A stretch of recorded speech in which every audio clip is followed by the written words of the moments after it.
Olá, caros alunos. Hoje estamos com mais uma aula sobre engenharia econômica, métodos de avaliação de investimento. A aula desse momento, a aula 12, é uma aula dedicada a um dos métodos muito conhecidos na vida profissional, no mercado financeiro e na vida empresarial, que é a taxa interna de retorno. Porque a taxa ela simboliza uma determinada situação que ela acaba sendo um valor que pode ser comparado com outros tipos de negócios, outras formas, porque ela é expressiva, ela é absoluta numa situação de ser uma taxa com uma linguagem única em qualquer tipo de empresa ou negócio. Então, contextualizando a aula de hoje, estamos no bloco de engenharia econômica, vendo os critérios, estamos com os métodos, já vimos na aula anterior o valor presente líquido, agora vamos para a taxa interna de retorno. Então, conceitualmente, o que nós temos que analisar, que digamos assim que seria a base da formulação ou dos cálculos que iremos fazer? A taxa interna de retorno é a taxa que anula o saldo dos valores atuais do fluxo de capitais, ou seja, se eu tenho um fluxo de capitais entre investimento e benefícios, ou seja, um investimento num sentido e o gasto no outro, as entradas e saídas como já contextualizamos anteriormente, quando eu tenho a igualdade desses fluxos, eu tenho a taxa interna de retorno conhecida. Ou seja, a taxa interna de retorno é a taxa que torna nulo, ou seja, o valor presente líquido igual a zero. Outro conceito, quando analisamos as diversas alternativas de investimento pelo método da taxa interna de retorno, qual vai ser aquele que nós vamos escolher entre as múltiplas alternativas? A escolha vai sempre recair na alternativa de maior taxa de retorno. Ou seja, o maior valor de uma taxa interna de retorno em relação a outras, entre as alternativas que eu possuo, é a taxa que vai dizer o seguinte: olha, com aquele investimento que você vai fazer, você vai ter o maior percentual de retorno sobre o investimento do seu capital. Uma alternativa é vantajosa se a taxa de retorno é maior que a taxa mínima de atratividade. Então, nós já comentamos sobre isso. A taxa mínima de atratividade é aquela taxa que normalmente as organizações estabelecem no sentido de não me interessa atuar com qualquer tipo de investimento que tenha um retorno inferior à taxa mínima de atratividade. Essa referência ela não tem uma exigência específica para cada indivíduo, para cada empresa. Cada um tem a sua forma de interpretar o que é melhor para o seu investimento. Então, todas as opções podem ter taxas entre maior ou menor valor que a taxa mínima de atratividade. Mas se eu escolher uma alternativa que tenha um valor superior à minha taxa mínima de atratividade, significa que eu vou ter um retorno além daquele que eu esperava ter com o meu padrão de investimento. Então vamos a um exemplo para fixar esses poucos conceitos que a gente precisa ter em mente quando vai analisar uma alternativa de investimento por meio da taxa interna de retorno. Então, recapitulando sempre, nós vamos ter sempre um enunciado ou vamos ter informações do conjunto da nossa atividade profissional que seria o texto. Eu tenho que sempre formular desse texto uma equação ou as variáveis que eu conheço e as que eu não conheço, e sempre recomendamos criar o desenho do diagrama do fluxo de capitais. Então, o nosso exemplo de hoje, ele pede para calcular a taxa interna de retorno de um projeto que requer investimento inicial de 30 mil, produz um fluxo de caixa líquido de 5 mil durante 12 meses, a uma taxa de 8% ao mês. Nós já fizemos o cálculo deste enunciado de solução, que é necessário ser calculado, por meio do valor presente líquido. Agora vamos fazer com o conceito de taxa interna de retorno. Então vamos ao cálculo. Então, o conceito de taxa interna de retorno é aquela que torna o valor presente líquido igual a zero. Então, das informações que vimos no enunciado, nós temos lá que o capital foi 30 mil, então, com sentido contrário ao fluxo de benefícios, né? E aí nós fazemos a substituição das variáveis conhecidas na nossa equação. Então, nós conhecemos o fluxo de benefício, o fluxo de caixa, conhecemos o número de ocorrências desse benefício e a nossa variável desconhecida nesse momento é a taxa.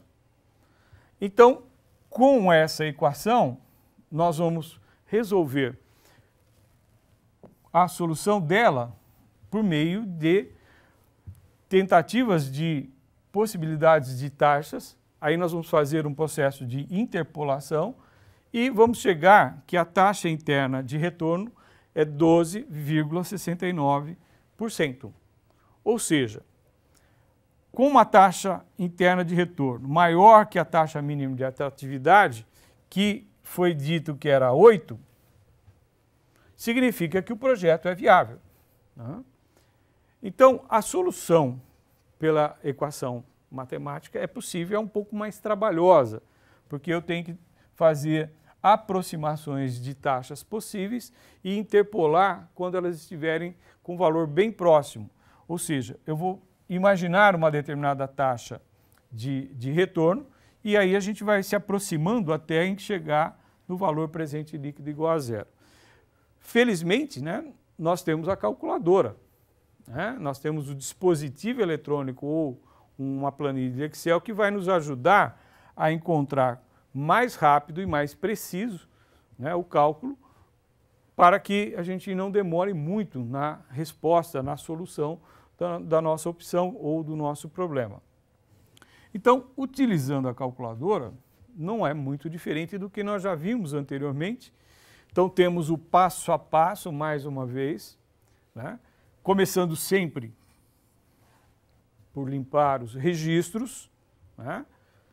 E aí a gente entra naquela série de introdução dos valores conhecidos, dos elementos da equação conhecidos, para que a gente fique com apenas uma variável, que é a taxa que nos interessa. Então, a sequência, ó, digitamos lá o valor, né? Mudamos o sinal, porque precisamos de um valor com sinal diferente.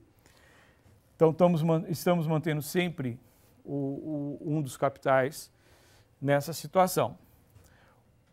O número de parcelas, está aqui, N. O número, né, de benefícios. E buscamos aqui a taxa I. Quando eu aperto a tecla I, ela demora alguns segundos para calcular e nos informa que é 12,69. Ou seja, esse é o método mais rápido com o dispositivo eletrônico. Isso não quer dizer que com a fórmula a gente não consiga chegar no mesmo resultado com a mesma precisão. Então, esta é a formulação por cálculo matemático. Com a calculadora, nós temos essa solução aqui com esse passo a passo. Vamos a mais um exemplo. E resgatando um exemplo que nós já fizemos com o valor presente líquido. Então, o enunciado é o mesmo, só que agora pede-se a análise por meio da taxa interna de retorno. Então, temos aqui a mesma formulação de conhecimentos, né, todos apresentados exatamente como vimos na aula anterior com o valor presente líquido. Então, alternativa X e Y, o investimento, o fluxo de caixa, tudo igualzinho, né? E a equação, né, que normalmente permeia quando a gente trabalha com o conceito de valor presente líquido, que também tem um significado com a taxa interna de retorno.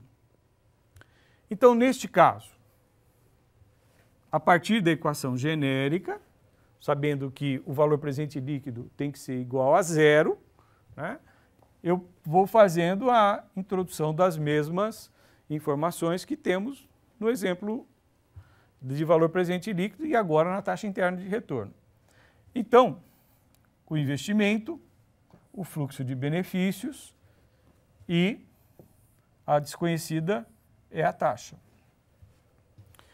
Quando eu faço a solução com os cálculos matemáticos, eu vou chegar à conclusão que a taxa interna de retorno X é 18,62. Faça a mesma coisa para a opção ou alternativa Y. Investimento, benefício e o número de ocorrências, ou os períodos. E sei que isso tem que ser igual a zero para que eu encontre aqui a taxa interna de retorno. E aí nós vamos encontrar o número de 10,71. Ou seja, neste caso, a taxa interna de retorno da opção X é superior à taxa interna de retorno da opção Y. Então, como a regra é clara, a maior taxa interna de retorno entre as alternativas é a alternativa que eu devo escolher. Então, no nosso caso, temos que escolher a taxa pela taxa interna de retorno alternativa X. Se vocês se lembrarem do exemplo anterior, do conceito de valor presente líquido, esse é aquele exercício em que, esse exemplo, né, é aquele que nós tínhamos um valor muito superior entre o valor presente líquido de X e o valor presente líquido de Y. X era muito maior do que Y. E aqui nós temos numericamente também demonstrado isso pela taxa interna de retorno. Então, quando se esperava uma taxa interna de retorno pelo menos igual à taxa mínima de atratividade, que era 8, se eu não me engano aqui, vamos dar uma verificada. Não, 10%. Nós tivemos uma taxa bem superior. Então, esta alternativa Y muito próxima da minha taxa mínima de atratividade, mas a alternativa X com uma taxa bem superior, assim como nós vimos no valor presente líquido. Ou seja, se lá com o valor presente líquido a nossa opção era o X, agora está mais do que confirmado que tem que ser a opção X. E se eu vou facilitar a vida, né? Ao invés de fazer os cálculos matemáticos, quero trabalhar com a calculadora. Então, mais uma vez, a utilização dos mesmos procedimentos para cada uma das alternativas. Percebam que o roteiro é exatamente o mesmo, né? Como a gente viu também no exemplo anterior.